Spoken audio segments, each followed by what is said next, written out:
Hello, everyone. Welcome back to the next episode of Streamtime Sports. My name is Chris Stone, the community lead, joined as always by our CEO, Nick Meacham. Now, hopefully, there's a few more listeners after SportsPro New York, after me shamelessly plugging the podcast on every occasion that I could get, Nick. But the last time we recorded, Nick, we were on the 57th floor in Times Square, absolutely Yeah. gorgeous venue.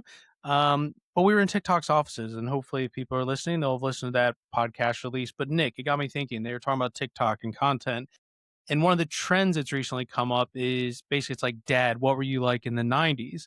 And it's all these kind of, heartfelt moments looking back at their fathers. But then there's one on Tony Hawk. And it got me feeling really reminiscent, Nick, because, growing up in the 90s, I used to love watching the X Games. I played a lot of Tony Hawk's skateboard video game. Although myself personally, I never touched a skateboard. I've never done it in my life. And it just got me thinking, Nick, and I'm curious to know, like, as an American, Tony Hawk was huge. What I want to know is, like, was Tony Hawk also massive in Australia? Because, like, my litmus test for is someone really a celebrity is whether or not my mom knows them. And my mom knew Tony Hawk. And I think what's even more impressive, like, that happened before social media, YouTube, and all that stuff. So I think for someone like Tony Hawk to be the levels that he was at least in America, I'm just curious to know if he was a global superstar as well, or if it was just an American thing, or it's just my own nostalgic memory. He was pretty big in Australia. I think he sort of definitely transcended skateboarding. I think he was one of the instigators of really, when I was a kid, skateboarding became quite a big deal. And I think he was the face of that whole movement. I would say I spent a lot of time actually spending, playing basically the Tony Hawk game, which was an awesome video game. I have to say, I probably spent more time on that game than I think possibly anything prior or after post my Super Nintendo years where I used to play hours and hours of relentless Mario Karting and a couple other games as well. I remember once when I was playing so much of the Mario Kart game, then I took it over to my cousin's place, and I'd finished gold on every single level, right, all the different CCs, and I was like so proud of that. And my cousins played it for so long, the console got too hot, and it wiped all the memory, and I had to start again, and I was devastated because I could never get that final gold race. But anyway, Tony Hawk, yeah, huge thing. Definitely created a movement in Australia. It was at the right time. Australians really are. There's a particularly where I grew up, where there's a lot of surfers. So surfers and skateboarders, they kind of go part and parcel. Obviously different traits, but definitely there's a lot of them who Yeah. do both walks of life, and it was pretty popular for sure. What I need is for anyone that's in Europe listening to let me know if Tony Hawk made it over across the Atlantic. Because, like I said, I find it, we spend so much time these days talking about like content creators and athletes becoming content creators. Like, I just imagine like it's a completely different world, right? But like, what if Tony Hawk had social media back then? Like, I just find it crazy how, at least in my opinion, Tony Hawk got so big for, a niche sport, like especially during like the 90s and early 2000s. But like the X Games was really awesome. Like, we need to talk about the X Games just as a historical thing at some point. But you know, I was trying to figure out if it was just me or if everybody else remembered Tony Hawk as a big deal back in the day. Well, yeah, he was massive, and the X Games was also really big in Australia. I'm not sure if it was because of Tony or just because the whole idea of watching skating and different tricks being done on bikes and so forth was definitely big in my era growing up, when that came to prominence. I had a quick look, and this is going to make us feel old because you talk about like 90s trends. Well, I think that the Pro Skater Tony Hawk game came out like 98, so right at the end of the 90s. So Yeah, it's actually only 26 or man. 27 years old. And there was an interesting story I heard where he was offered, I think, something like $300,000 to buy out basically his name and likeness for the game. And instead, he chose to take a percentage of the sales, and that earned him well over $100 million of revenue, basically taking royalties after the launch of the game and the subsequent years of it being one of the best sellers in the world. Another story, a bit like I think it's the Michael Jordan story, right, where they took the royalty instead of the check, and it paid off incredible dividends. I'm not sure. I haven't heard many stories where it goes the other way, and I just wonder if there is more of those than you actually hear because they're often like failures. You know what I mean? Like if someone agrees to the royalties and they really should have taken the upfront check because it was a massive flop, there must be, the other side to that, because otherwise everyone would just be asking for royalties all the time. Now that we're on the topic, Nick, I want to know what the strategy was during that time because You had Tony Hawk's skater game. You had Madden as the NFL game. You Mhm. had Mike Tyson's Punch Out video game. And like there's Yeah. even Ken Griffey Jr.'s Slugger game for baseball. Curious to know where that strategy came from. Instead of calling it by the name of the league, they just named it after people. Now that I'm thinking about it, there's actually several examples of that. Yeah, it feels like that is probably one of the first instances where I guess where we are today now, where there's this focus around creators and personalities being the lead for titles, brands, media companies, etc. Maybe it actually they were so far ahead of it and so Yeah. progressive back then that that's where it kicked off. I remember there was another game, Dave Mirror BMX. It was or All right. Dave Mirror, yeah, Dave Mirror BMX. It was like Tony Hawk, but just basically with bikes, BMX bikes, and I love that one as well. Yeah. Sadly, when I tried to be like a Dave Mirror and do a jump on a BMX, I absolutely ate it, and never went on a track again. I had my first concussion on a pogo stick, Nick, so maybe that's why I didn't do these things.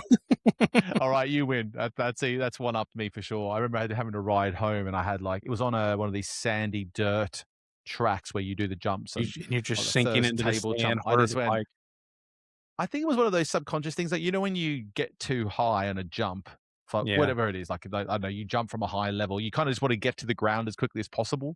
I think I like dragged myself to the ground and then just decided to drag my face into the dirt. It wasn't my best moment, but I learned the hard way that I am a chicken, Yeah. not Right. to do those sorts of things. Yeah. It wasn't my bag. Well, like I said, for our European audience, if you also in the '90s Mm. and early 2000s were a fan of Tony Hawk, I'm just trying to gather how international he was. So please let us know. But Nick, I guess talking about content creators and that sort of alternative commentary fits quite nicely the first story we want to cover. While we were out at TikTok's offices, we talked to them a little bit about their deal with FIFA and that preferred content partnership, I believe is the phrase they're Preferred using. platform. Preferred platform, yes. Um, but they've also now done that as well with YouTube. Now, we keep covering YouTube, but they keep breaking news left and right and expanding their coverage. But, we first saw with TikTok, now we're seeing it with YouTube. What does this say about the strategy that FIFA's taking for this World Cup, given what they're doing with these preferred platforms? Well, it seems to me that they have unlocked another area of partnership, and I'm pretty sure that these deals will have some sort of partial component of sponsorship also related into them. To be positioned as a preferred anything around FIFA, the Olympics, etc. You don't get that flexibility very often unless you are paying a little bit of in return. So I imagine there's some sponsorship money involved in that, but I mean, there's two ways to look at this. One is it's FIFA, and we've talked about FIFA a lot, where they've just been opportunistic and go, let's try and carve out a new niche and try and generate some income that way.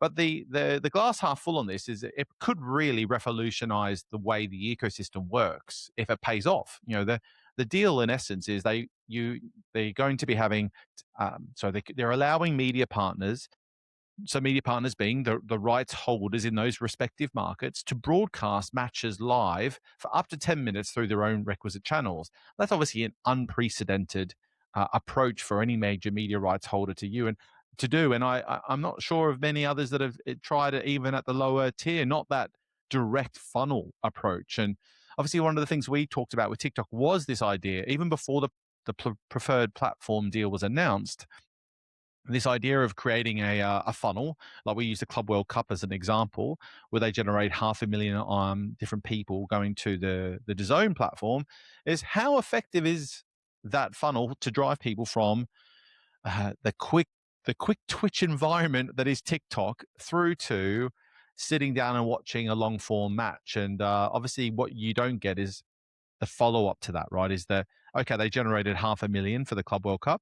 How many of those stayed and watched and kept engaged is the bit we won't find out anytime soon unless the zone wins willing to share it. But this is pretty big. It could be a big moment if it works. The other parts that obviously there's archives going on the platform, which I'm like, oh, what a privilege. But I think everyone does that Yeah. now for Yeah. visibility on the platform. And creators will get to use some of the content, but it's purely archive related content they're doing. So I have a few more views on it, but I think in general, I really, really hope it works not just as a new commercial initiative for FIFA, but it works as a way of driving funnel and audience directly from these such essential platforms for fan engagement into broadcasters' laps, because again, that means a whole host of new opportunities off the back of that.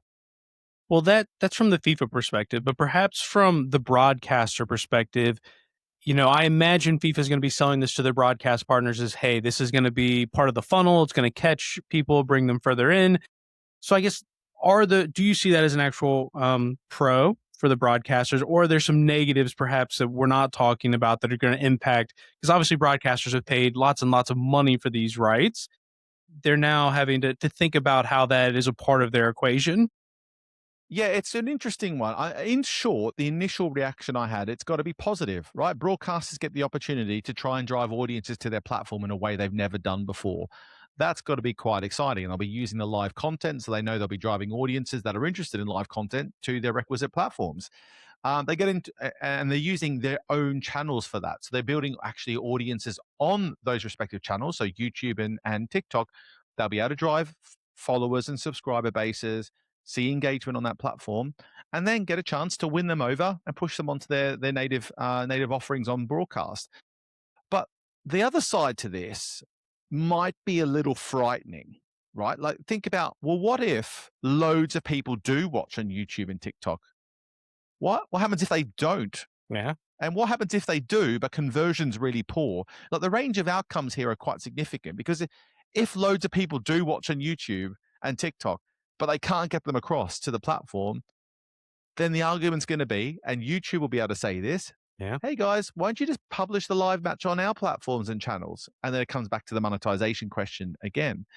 Um, so there's just there is quite a big range of outcomes here, that not only about what happens with the result of this initiative itself, but the subsequent learnings that YouTube get, that TikTok get, and that the broadcasters might get, and maybe even FIFA as well if they get the data shared, as to what the next steps of how live sports is being broadcast or not broadcast on these channels. So I love the concept as something to sit and watch and see where it goes. I hope we get insight into the data of this, but the range of outcomes off the back of this could be really significant. So we've talked about the BBC and YouTube. Do you think there's the potential there that, to your point, that might drive more traditional broadcasters to have to think in a way similar to what the BBC is doing? Basically, in summary, if you didn't hear us talk about the BBC in the UK, basically the BBC recognized that something like 2/3 of all adults are on YouTube, which is significantly the highest platform in the country. So they're just going to launch 50 new channels on YouTube as a way to connect with those audiences. There'll also be some content created specifically for the BBC YouTube audience. But to your point, Nick, say YouTube takes off, does that mean, I don't know. It feels hard to imagine such a traditional system to be completely overthrown that way, but, like, could that be the start of seeing some of those types of moves across the pond and not just exclusive to the BBC? Possibly. I think but I think you'll never see a flip switch, or a switch flip, I should say, because also it's all going to be built around where the revenue is coming from in these instances. Now, in the US, obviously a lot of that's built around advertising. We spoke to Pete Distad on stage at the SportsPro New York event, and we'll probably have an exclusive interview published on our channels pretty soon from him. But obviously, their main revenue funnels are subscription, but definitely advertising is a core revenue driver. The conundrum with YouTube and TikTok is the low CPMs, the low advertising return that you have by being available on those platforms. So YouTube's trying to supercharge the transition between low CPMs for lower tier advertising in their current existence, and the premiums of broadcast CPMs and the high levels of advertising spend that are happening there, and try to bridge that so they can get more of that coming into their ecosystem. And so it's a bit chicken and egg, but if we start to see more live sports, premium live sports being available on those platforms, that should lead to more opportunities for revenue generation and more premium advertising to be happening on the platform. But the broadcasters aren't going to give that up too easily, because it's a really important part for them. So I think it's a little melting pot here of what could happen if it all works. I'm just not sure it will. Like, I'm not sure you're going to see. I think you're going to see loads of people engage with this live first 10 minutes. But I don't think you're going to see the conversion at the rate they need to make it worthwhile to continue that funnel. And if you're not, then that conundrum's going to be, well, what should we be broadcasting where they all are rather than our own destination? So again, that opens up the question on like, well, the big broadcast and streaming platforms, they already have critical scale there, so they might still work. But for all the others, massive questions will be raised about that approach. Well, certainly something we'll continue to follow. Maybe we'll get some stuff by the time the media summit rolls around in November. Nothing like an early sales pitch on that in Madrid, but might seem like that'll be 4 or 5 months after the World Cup. Surely they'll have some feedback for us by then, Nick. Surely they'll have some feedback, and if not, we'll do some snooping around and see if we can get some insights from around the industry to share in one place or another.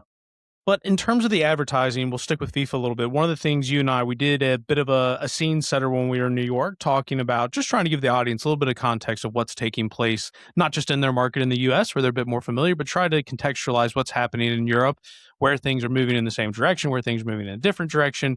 One of the things we talked about, the reason why media rights are stagnating in Europe is really kind of a lack of advertisement within game. Partially, you explain that's because of the sport. The sports don't necessarily have breaks the way American sports have them built in.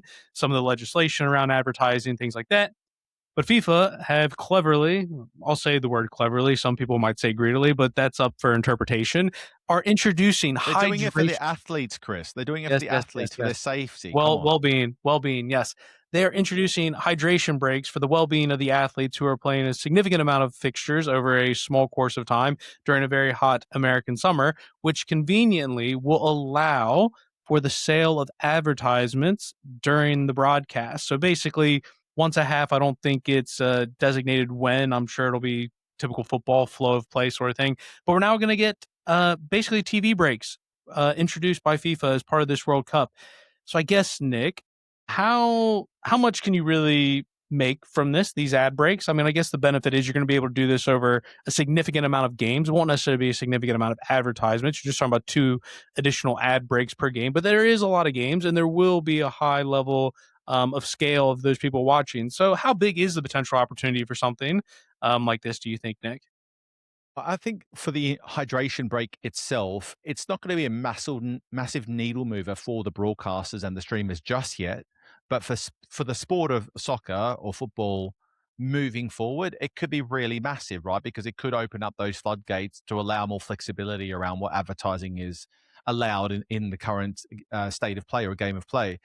Currently, there is legislated that they are not allowed to do things, particularly across Europe. I'm not sure about the global scene, um, and think about the premium value of those ads. There'll be so much exclusivity with regards to that because there isn't a lot going on elsewhere. I'm intrigued to see if they're incorporating ads in another way with overlay ads as well. I'm not sure what the rules are there. I think historically they weren't, but there was other ways to approach that, which we've seen, which include things like statistics pop ups. It could be engagement games and so forth that could be branded and sponsored as such, so brands can be visible. But in terms of the hydration break itself, I mean, it can't be a massive needle mover for revenue. It must be like less than a few percentage points in the grand scheme of things, I would have thought, versus all the other ways of driving the revenue from the traditional advertising in between half time and of course subscriptions for those respective platforms. But Fox Sports has made a big deal about the fact they've got the rights to that. So they obviously see some serious value in having the rights on the platform, and advertising is their main revenue earner. But I think going back to the sort of like what this could look like, if this works and people are kind of okay with it, I just think you're going to see more of those, particularly in streaming where there's more flexibility. Eventually, the move to ads served during free kick setups, corners, goal kicks, all those type of obvious areas where there's a stoppage where it can be like YouTube. It could be a 5 second ad. It could be going split screen, like in what they did with the rugby when there's a scrum about to set. Those types of things, which don't really impact the viewing experience in any sort of meaningful fashion, and just kind of makes sense to be using those windows optimally. So I think that's got to be the next step. I think soccer in Europe needs it, quite frankly. Yeah, I think we spoke about it a little bit with the introduction of advertising during the Six Nations rugby tournament. And yes, people complained, but they complained about it less the next week. And then the next week, very similar to, NFL Red Zone, people complained about it and then they complained about it a little bit less.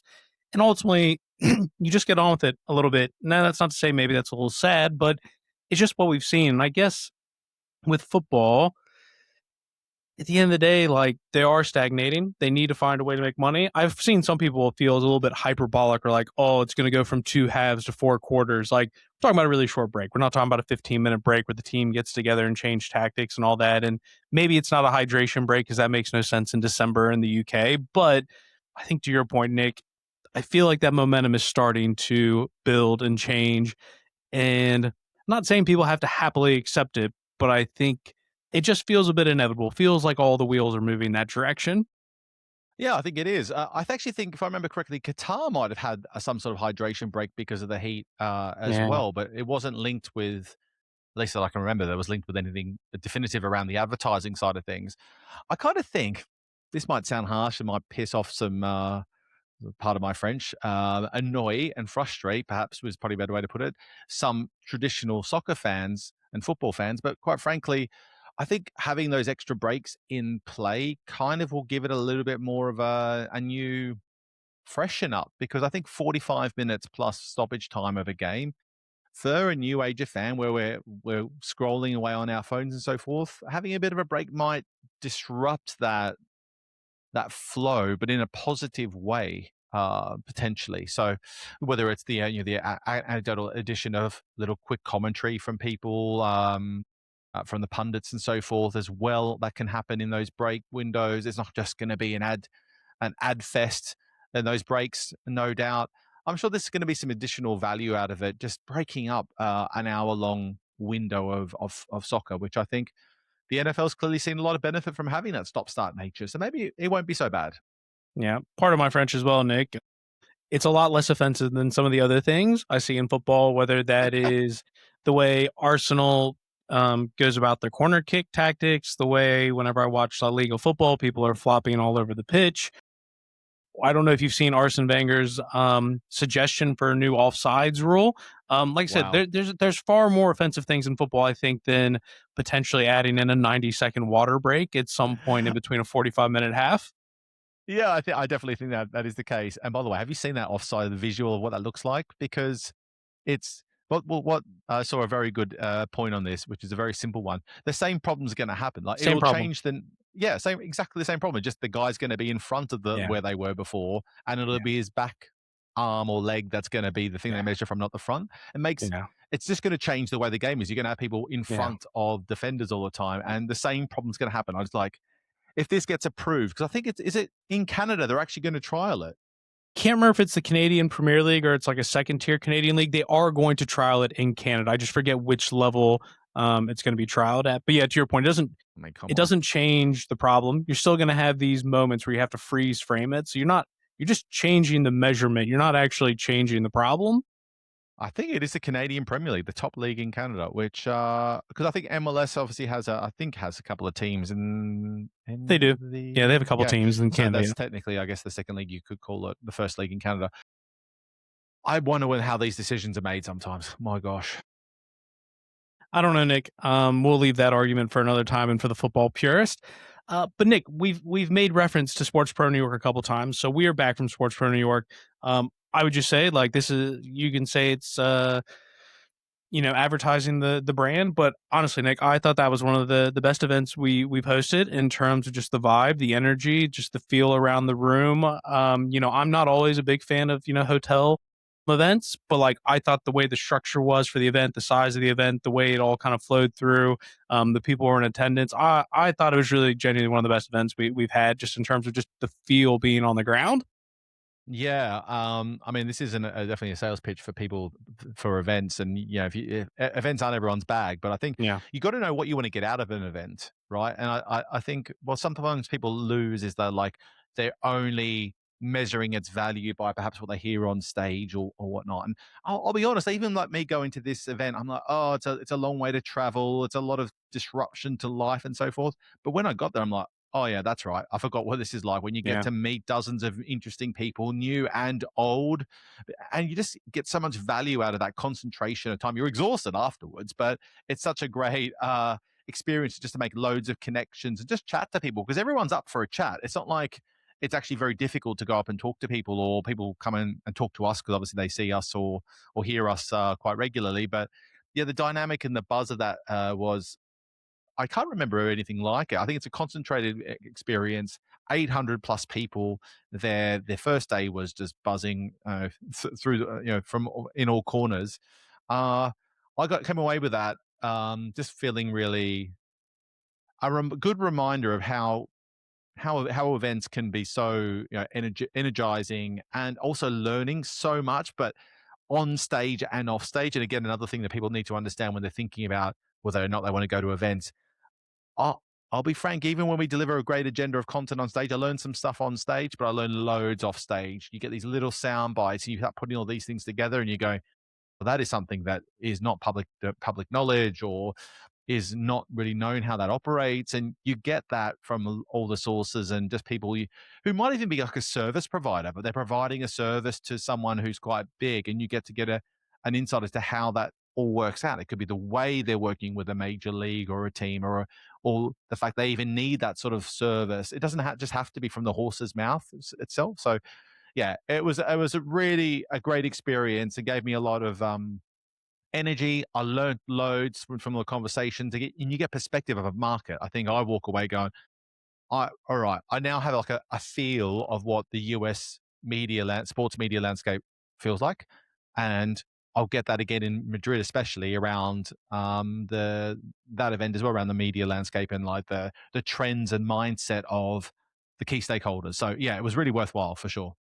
In terms of that, just the American side of things, what did you take away? Because we're obviously covering the news on a global scale, but this is an opportunity. Sometimes we live in our bubble. It's you and I talking about it, and people reach out to us. But particularly, we've spent a lot of time talking about media rights in Europe, sort of the stagnation, following the countless stories on League One, going on and on and on. What was the sense you got in terms of maybe particularly talking about media rights from a European versus American perspective? There's definitely a different mindset and vibe around that. There isn't this concern of that the media rights landscape is going to fall flat on its face anytime soon. I think that is the legacy, quite simply the legacy of the ecosystem being built so much on advertising revenue generation. I think it really is the crux of it all. But there is a load of positivity around the media rights landscape. There is question marks about what is the future of local rights, though. That was a big thing that came out. RSNs, local rights, and I do think I started to get for the first time more question marks as to how the NHL, the MLS, and even to some extent the MLB, how they're all going to come through this disruption. But it's not a media rights disruption; it's like an ecosystem disruption because of what's happening on the RSN and local rights side. There's a bit of concern about what that's going to look like in a few years time, all whilst you've got then the NFL basically getting ready to go back to market again after everyone thought those deals were locked in for 10 years, and potentially reportedly asking for double the money of already, you know, sky high premium of what they're charging the market. So it was just interesting to see the buoyancy, the excitement, the positivity around the ecosystem of sports, and investors lining up to really look into spending money and investing into the space, whether that be from college, pro sports teams and leagues, but also to the ecosystem around it as well. So we've got the SportsPro investment event in July in London. We introduced that last year, but then for this New York event, we also included a pillar on investment because we found it such an important topic to the media space. You had the opportunity to speak to some people in there on stage, but then also just generally, we've talked about media rights being a place that private equity has gotten itself involved in, particularly from a European perspective, looking at things like La Liga and Liga and looking at their media rights. Were there anything you took away, particularly from an investment perspective? Good, bad, indifferent differences between sort of the US and European approach? Well, off stage, I spoke to a number of investors about their views of those things, and as well as that, people who work around media rights. On stage, I spoke to Mark Alera, who's the chair of Global Sports Group, which is CVC's basically sports arm that they obviously own and operate, and they've wrapped all those global sports properties into that group now. It's worth several $billion as a group. And the theme was consistent. They are just unabatedly positive about the future of media rights. frighteningly so. And it was quite funny because obviously in our presentation we did together Yeah. on stage to kick off the event, I explicitly pointed out that I can't believe I still see this sort of stuff. And I did get the sense talking to people about that, and that that is still kind of true for the lower tier challenger sports. But in general, the thesis is still there's growth to come in terms of enterprise value at the top end of sports. And it kind of does blow me away with everything we're seeing across Europe. It blew me away that Mark Alera would say that on stage to me, given most of their properties are having challenges around media rights. If you look at Liga and La Liga, especially, but they believe long term it's going to keep growing. So that really kind of caught me by surprise because I mean they're all smart operators and obviously pay even more probably more attention to this stuff than we do. Maybe not. Yeah. Well, they definitely should, Yeah. given given that's where they're putting in their big checks. But there's definitely a discrepancy there, basically between perception, well, US market activity perhaps, and therefore the perception of the global media rights trends because of a couple of major operators doing very well. Yeah, America's just interesting, right? Because one of the stats we'd shown in a previous presentation I gave is just the actual like fandom of sports. One of the key statistics that came out the first time we gave that presentation is like basically is like if you have an affinity of over 40% calling yourself a fan. If you looked in the US, like NFL, NBA, Major League Baseball, NHL, like all kind of big there. Whereas if you start looking to Europe, it was the domestic football league, and then maybe, if you were in Italy, you might also be a fan of the Premier League or something like that. Like just the sheer like fandom across the board, and not just being with one individual sport. And then to your point, there's the national coverage, then it goes down to the regional coverage. It does not feel like an apples to apples conversation necessarily when we're comparing European sports and fandom versus what we're seeing in America. Although what we did come away with, Nick, is Mexicans are actually the biggest sports fans. I think they had the highest affinity across everything. But yeah, That's pretty it crazy. is sometimes difficult to compare the two. And I know we say sometimes trends follow the U.S. over into Europe, but I think there are some unique properties about America that just aren't going to be replicable. Yeah, completely. And then you add college into the mix, and you've got and then March Madness, which gets you know national following and focus given the amount of coverage and investment into that. I mean, we're going into some of the pubs and bars, and you see all these different screens go with, and everything has got sports on, and it's all live. It's all happening now. Live sport is really everything over there, and it is interesting to really compare that and contrast it with what happens in Europe because it is just so focused on one sport in comparison. So I can see why people have the interest about moving into Europe for those reasons, but they will have to ultimately address that monetization gap and the ecosystem challenges that we talked about around the fact that most of that's built around pay TV and it needs to be much more freely accessible and viewable ultimately. Um, yeah, so I'm. It's always nice to see the compare and contrast that. And I wonder whether we should do a flip version of that. Yeah. You know what we did in New York, where we did the compare and contrast Europe and the US. Maybe we almost need to do a flip version of that about giving people more insight into how exciting the US market is, and perhaps how much ahead and progressive it is to Europe from the financial point of view. Well, Sports for London's only 5-6 weeks away. I've already been asked to do a presentation at the media pillar of the Sports for London event. So yeah, Nick, we can do it. I'm still waiting for my invitation. Well, I've been Oh, benched gee, already after your maybe. performance or my performance in New York. I mean, I am the Uh, Jurgen booster, so you know. that is true. One thing I would wrap on the media rights stuff, especially, was I talked to a couple of people off stage about the landscape of that and how it is playing out. Really, to summarize, the main trends in the US are um, there is some softening going on in terms of spend and investment on rights at the lower tiers. So that is something that is happening. It's not as pronounced and definitive as what we've seen in Europe, but there is some of that going on.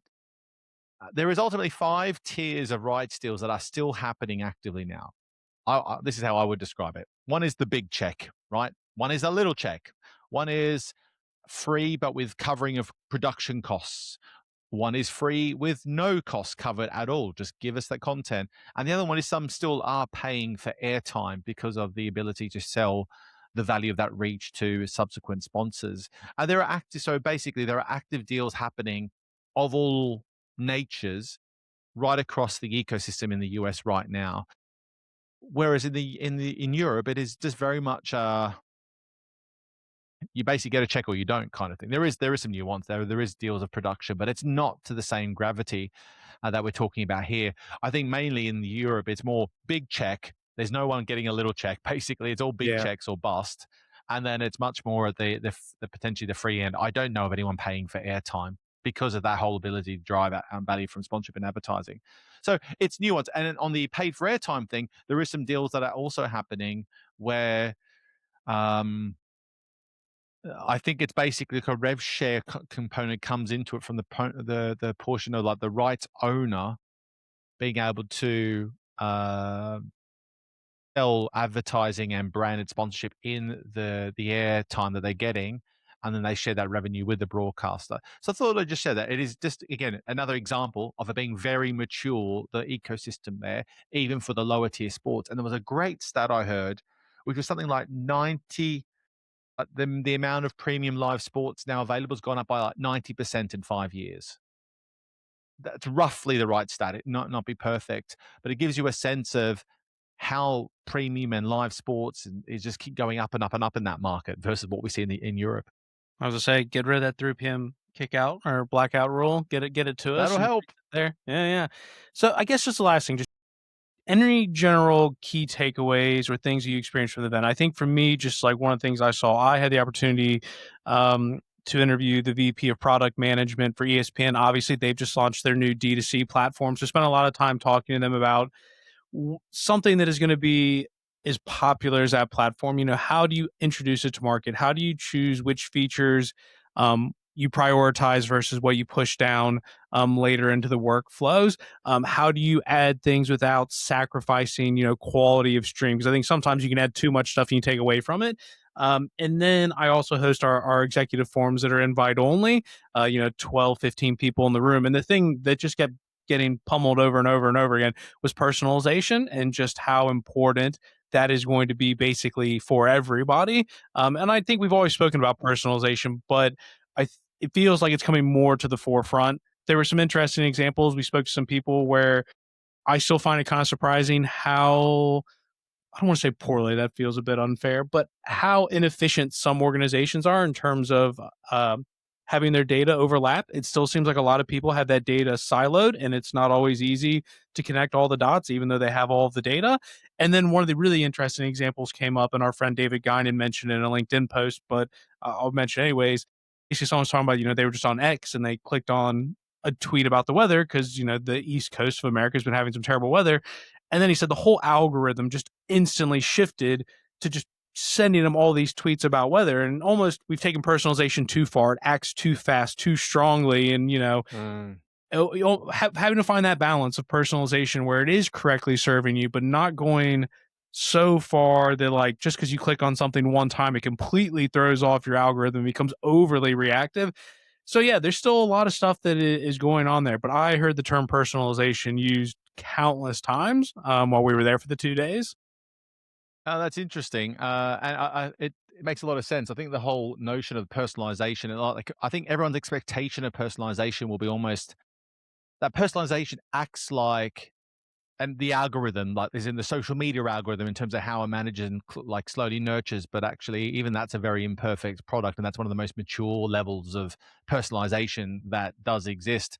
Um, and what I like about the focus on personalization is it's driving efficiency from the audience and efficiency and effectiveness from the audience you've already got versus like trying to find new people, which can be a very inefficient way of building an audience and trying to build up fandom. So that was interesting. I think the thing from my point of view that stood out as just the thing I kept hearing so much about was the college sports investment bit. There was loads of discussion around that.